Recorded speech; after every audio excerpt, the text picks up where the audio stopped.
channel. আজি আমি এটো ভিডিওত মাইক্ৰোসফট এক্সেলৰ বিষয়ে শিকিম। যদি আপোনালোকে এক্সেল প্ৰপাৰলি শিকিব বিচাৰিছে তেন্তে এক্সেলৰ কিছুমান ফাংচন আছে, সেই ফাংচনৰ বিষয়ে আপোনালোকে ফাৰ্স্ট জানিব লাগিব। এক্সেলৰ বহুতো ইম্পৰ্টেন্ট ফাংচন আছে। তাৰ ভিতৰত আমি অকল দুটা ফাংচনৰ বিষয়ে এটো ভিডিওত আলোচনা কৰিম। ফাৰ্স্ট হৈছে সাম আৰু সাম ইফ ফাংচন। মানে সাম ফাংচন আমি কেতিয়া ইউজ কৰিম আৰু সাম ইফ ফাংচন আমি কেতিয়া ইউজ কৰিম, এইখিনি কথা আমি এটো ভিডিওত আজি আলোচনা কৰিম। ইয়াৰ আগতে মই ইফ ফাংচনৰ ওপৰত অলৰেডি এখন ভিডিও বনাইছো, যাৰ লিংক ডেসক্ৰিপচনত দিয়া আছে। আজি আমি আলোচনা কৰিম what is the difference between sum and sum if function in MS Excel.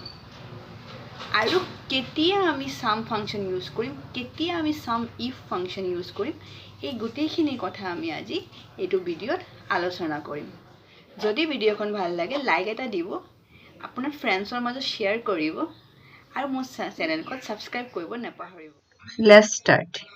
তক মই আগৰ পৰা এখন টেবল অলৰেডি বনাই থৈছো, জাস্ট বিকজ এতিয়া যদি এখন টেবল বনাবলৈ যাও বহুত টাইম লাগিব আৰু ভিডিওখন দীঘলীয়া হৈ যাব, সেইকাৰণে মই আগৰ পৰা এখন টেবল বনাই থৈছো।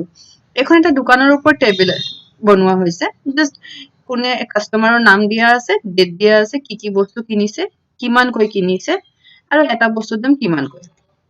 ফাৰ্স্ট যেনেকৈ ৰামে কি কিনিছে, লাক্স কিনিছে। তো লাক্স ই কিনিছে 5 পিস আৰু এটাৰ দাম 10 টকা কৈ। তো 5 পিস কিনিছে, এটাৰ দাম 10 টকা হলে পাঁচটাৰ দাম কিমান হ'ব?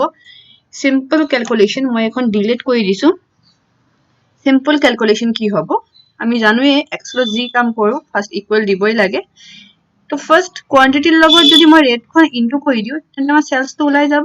তো কোয়ান্টিটি ইনটু ৰেট কৰিলো, এন্টাৰ। তো ওলাই গৈছে, মানে এটাৰ দাম যদি 10 টকা হয় তো পাঁচটাৰ দাম 50 টকা হ'ব।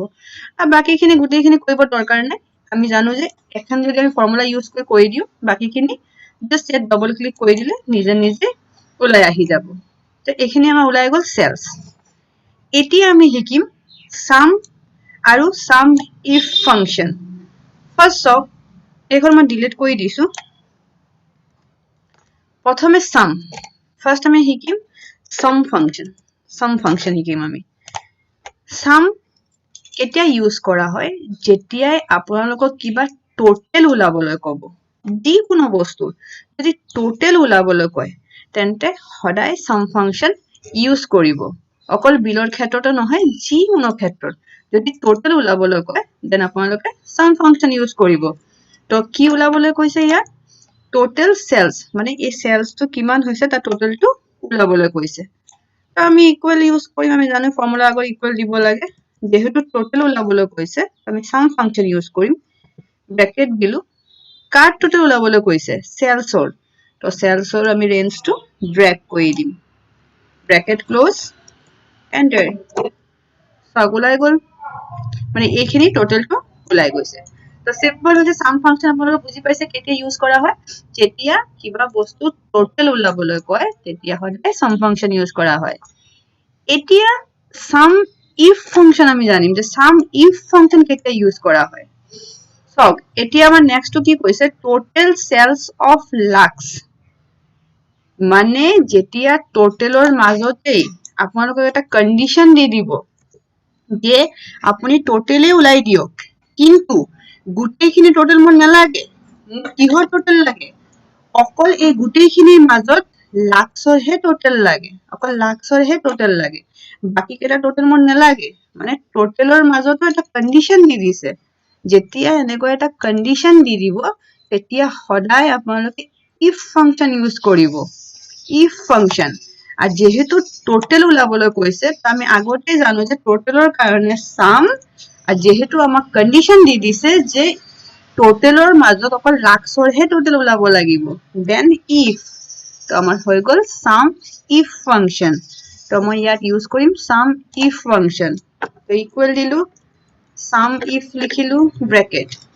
ইয়াতে আপোনালোকে গোটেইখিনি বস্তু পাই যাব কি কি কৰিব লাগিব। প্ৰথমে ৰেঞ্জ, দেন ক্ৰাইটেৰিয়া, দেন সাম ৰেঞ্জ। প্ৰথমে ৰেঞ্জ দিবলৈ কৈছে। আমাক কি ওলাবলৈ কৈছে? টোটেল সেলস অফ লাক্স মানে লাক্সৰ টোটেলটো ওলাবলৈ কৈছে তো আমাৰ ৰেঞ্জটো হ'ব এই আইটেম নেমটো হ'ব আমাৰ ৰেঞ্জ মানে এইখিনি হ'ব আমাৰ ৰেঞ্জ কাৰণ সোপৰ নামটো ক'ত আছে এই আইটেম নেমৰ ভিতৰতে আছে সোপ হোক या বেলেগ যিকোনো বস্তু হোক আইটেমবোৰ আমাৰ আইটেম নেমৰ ভিতৰত আছে সেইকাৰণে আমাৰ ৰেঞ্জটো হ'ব আইটেম নেম ইয়াত এটা কমা দিব লাগিব এতিয়া লিখা আছে ইয়াত ক্ৰাইটেৰিয়া মানে আপোনাৰ কিহৰ টোটেল ওলাবলৈ কৈছে কি বস্তুৰ ওলাবলৈ কৈছে হেতু হৈছে ক্ৰাইটেৰিয়াটো সদায় ডাবল ইনভাৰ্টেড কমাৰ ভিতৰত লিখিব যেহেতু আমাক কৈছে লাক্সৰ টোটেল ওলাবলৈ তো মই ক্ৰাইটেৰিয়াটো হ'ব লাক্স কমা এতিয়া ওলাবলৈ কৈছে সাম ৰেঞ্জ তো টোটেল সেলস অফ লাক্স মানে কিহৰ টোটেল লাক্সৰ কি ওলাবলৈ কৈছে সেলসটো ওলাবলৈ কৈছে তো সেলসটো হৈ যাব আমাৰ সাম ৰেঞ্জ তো এখানে ড্ৰেগ কৰি দিব সাম ৰেঞ্জ ব্ৰেকেট ক্লোজ এন্টাৰ তো ইয়াত নিজে নিজে ওলাই গ'ল 90 रुपीस মানে যদি মই ম্যানুয়ালি ইয়াত কৰিব বিচাৰো তেন্তে লাক্সৰ প্ৰথম এটা আছিল 50 প্লাস আকৌ লাক্সৰ এটা আছিল 40 দেন কিমান ওলালে 90 मैं ইয়াত মই ম্যানুয়ালি কৰিব পাৰিছো কাৰণ ইয়াত দুটামান বস্তুই আছে যদি বহুত হিউজ ডাটা থাকে হিউজ আপোনালোকৰ ক্যালকুলেশন কৰিব লাগিব তেতিয়া কিন্তু সদায় আপোনালোকৰ ফাংচন হি ইউজ কৰিব লাগিব ইয়াৰ ফাংচন আপোনালোকে ম্যানুয়ালি কৰিব নোৱাৰিব তো এইখিনি এটোই হৈ গ'ল আপোনাৰ সাম ইফ ফাংচন বুজি পাইছে সাম ফাংচন কেতিয়া ইউজ কৰা হয় যেতিয়া কিবা বস্তু টোটাল ওলাবলৈ ক'ব যত কোনো কন্ডিশন নাথাকিব জাস্ট টোটাল ওলাবলৈ কৈছে তেতিয়া সাম ফাংচন ইউজ কৰিব যেতিয়া টোটালি ওলাবলৈ ক'ব কিন্তু টোটালৰ মাজত কিবা এটা কন্ডিশন দি দিব তেন্তে ইয়াত আমি ইউজ কৰিম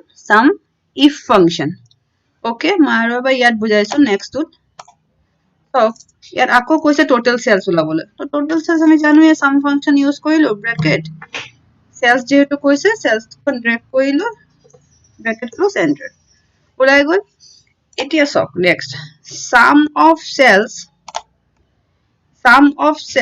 above 100 মানে এই সেলসৰ ভিতৰত 100 কৈ ওপৰত যি আছে তাকে টোটাল কৰিবলৈ কৈছে মানে 100 ৰ তলত যিখিনি ভ্যালু আছে হেতু টোটাল কৰিবলৈ কোৱা নাই দেন এগেইন আপোনাৰ কন্ডিশন আহি গৈছে তো কন্ডিশনৰ কাৰণে আমি আগতে কৈছো কন্ডিশন হলে সদায় ইফ ফাংচন ইউজ কৰা হয় আৰু কন্ডিশনৰ লগত যেতিয়া টোটাল ক'ব এটা ইউজ কৰা হ'ব সাম ইফ ফাংচন তো ইয়াত কৈছে সাম অফ সেলস above 100 মানে 100 ৰ ওপৰত যিখিনি সেল আছে হেতু টোটাল কৰিবলৈ কৈছে দেন আমি ইউজ কৰিম ইয়াত sum if function bracket same range তো ৰেঞ্জ ইয়াত কি কৈছে সেলসে ওলাবলৈ কৈছে তো সেলসে হ'ব আমাৰ ৰেঞ্জ ব্ৰ্যাকেট সৰি কমা ক্ৰাইটেৰিয়া কি কৈছে ক্ৰাইটেৰিয়া সদায় ইনভাৰ্ট কমাৰ ভিতৰত হয় above 100 that means greater than 100 invert comma close comma কিহৰ টোটাল ওলাবলৈ কৈছে কিহৰ সামটো ওলাবলৈ কৈছে সেলসৰ তো আকৌ সেলসৰ ৰেঞ্জটো সিলেক্ট কৰি দিব ব্ৰ্যাকেট ক্লোজ যোন কেটা 100 ৰ ওপৰৰ সেল আছে হেকেটাহে টোটাল হৈছে বাকি কেটা কিন্তু টোটাল হোৱা নাই তো এখিনি হল আপোনাৰ সাম ফাংচন কেতিয়া ইউজ কৰা হয় আৰু সাম ইফ ফাংচন কেতিয়া ইউজ কৰা হয় যদি মই এনেকৈ দোকানৰ এটা বিলৰ বাহিৰত যদি মই এটা বেলেগ এটা বিল চাও মই ইয়াত বনাই থৈছো সাম এন্ড সাম ইফ ফাংচন এটো এটা বাইকৰ শোৰুমৰ ওপৰত এটা বিল আছে ইয়াত আপোনাৰ কিছুমান কালেকশন আছে কিছুমান মান্থৰ কালেকশন দিয়া আছে মে মান্থৰ জুন মান্থৰ জুলাই মান্থৰ কালেকশন দিয়া আছে আপোনাৰ যদি কয় টোটাল কালেকশন ওলাবলৈ মানে টোটাল এই 3 মাহত মই কিমান টকা কালেকশন কৰিলো তেন্তে সিম্পল কোনোটো কন্ডিশন কোৱা নাই তো সিম্পল হ'ব ইয়াত তো ইয়াত মই কি কৰিম ইকুৱেল সাম ফাংচন ইউজ কৰিম ব্র্যাকেট দিম যেহেতু আমাক টোটাল কালেকশন ওলাবলৈ কৈছে তো অবভিয়াসলি আমি এটো ৰেঞ্জ সিলেক্ট কৰিম কালেকশন ৰেঞ্জটো ব্ৰ্যাকেট ক্লোজ এন্টাৰ টোটাল 3 মাহত মোৰ ইমান টকা কালেকশন হৈছে এতিয়া আপোনাক কৈছে হিৰো স্প্লেন্ডাৰ প্লাসৰ টোটালটো ওলাবলৈ মানে হিৰো স্প্লেন্ডাৰ প্লাস মোৰ কেখন আছে এটা মে মাহত আছে আৰু এটা জুলাই মাহত আছে তো মে মাহৰ আৰু জুলাই মাহৰ হিৰো স্প্লেন্ডাৰ প্লাসৰ এই কালেকশন টকল ওলাবলৈ কৈছে বেলেগ কালেকশন বোৰ কিন্তু ওলাবলৈ কোৱা নাই তো এগেইন এটা কন্ডিশন দি দিছে তো টোটেলৰ লগত কন্ডিশন দি দিছে তো মই ইয়াত কি ফাংশন ইউজ কৰিম সাম if function use করিম তো equal sum if function bracket প্রথমে কৈছে range তো range হবো বাইকৰ নেমবোৰ হবো range বাইকৰ যিবোৰ EMI দিব লাগিব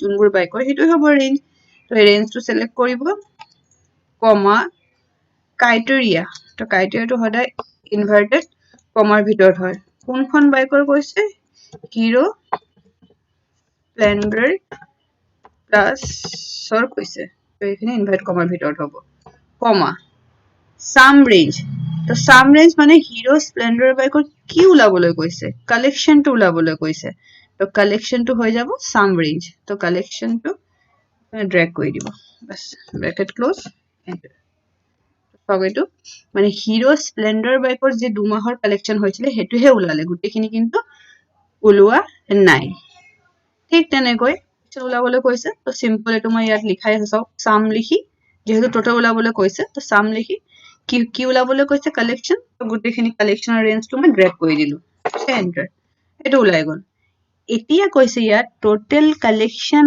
অফ মে মান্থ মানে মে মাহৰ কালেকশন টু হে উলাবলৈ কৈছে জুন জুলাই কালেকশন টু মই নেলাগে তো আকৌ কন্ডিশন দি দিলে টোটালৰ মাজত তো যেহেতু টোটাল হে কাৰণে সাম আর কন্ডিশন দি দিছে সেখানে if মানে sum if function bracket প্রথমে range এতিয়া কৈছে total collection of May months তো মানে তো হ'ব আমাৰ range তো এই months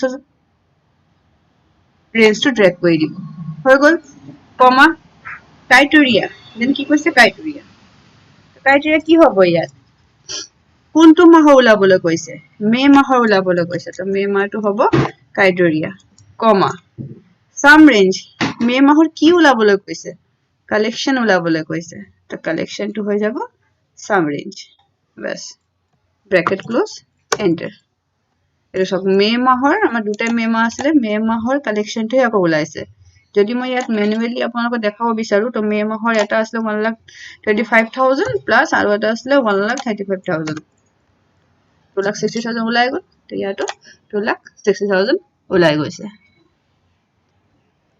একদমই সিম্পল বাস আপোনালোকে এটো বুজিব লাগিব যে কিবা বস্তু যদি টোটাল কৰিবলৈ কয় যাত কোনো কন্ডিশন নাথাকিব তেন্তে আমি ডাইৰেক্ট সাম ফাংশন ইউজ কৰিম আৰ যেতিয়া টোটালি কৰিব কব কিন্তু টোটালৰ মাজত এটা কন্ডিশন দি দিব তেতিয়া সাম ইফ ফাংশন আমি জানো যে ইফ ফাংশনটো সদায় কেতিয়া ইউজ কৰা হয় যেতিয়া কিবা কন্ডিশন থাকে যেতিয়া কিবা কন্ডিশন থাকিব তেতিয়া সদায় আমি ইফ ফাংশনটো ইউজ কৰো আৰ কন্ডিশনৰ লগত যেতিয়া টোটাল দিয়া থাকিব তেতিয়া আমি সাম ইফ ফাংশন ইউজ কৰিম ঠিক আছে এইখিনি হৈ গল আপোনালোকৰ সাম আৰু সাম ইফ ফাংশন কেতিয়া ইউজ কৰা হয় আশা কৰিছো ভিডিওখন চাই আপোনালোকে সাম আৰু সাম ইফ ফাংশনৰ কনসেপ্টটো অকমান হলো ক্লিয়াৰ কৰিব পাৰিছে ধন্যবাদ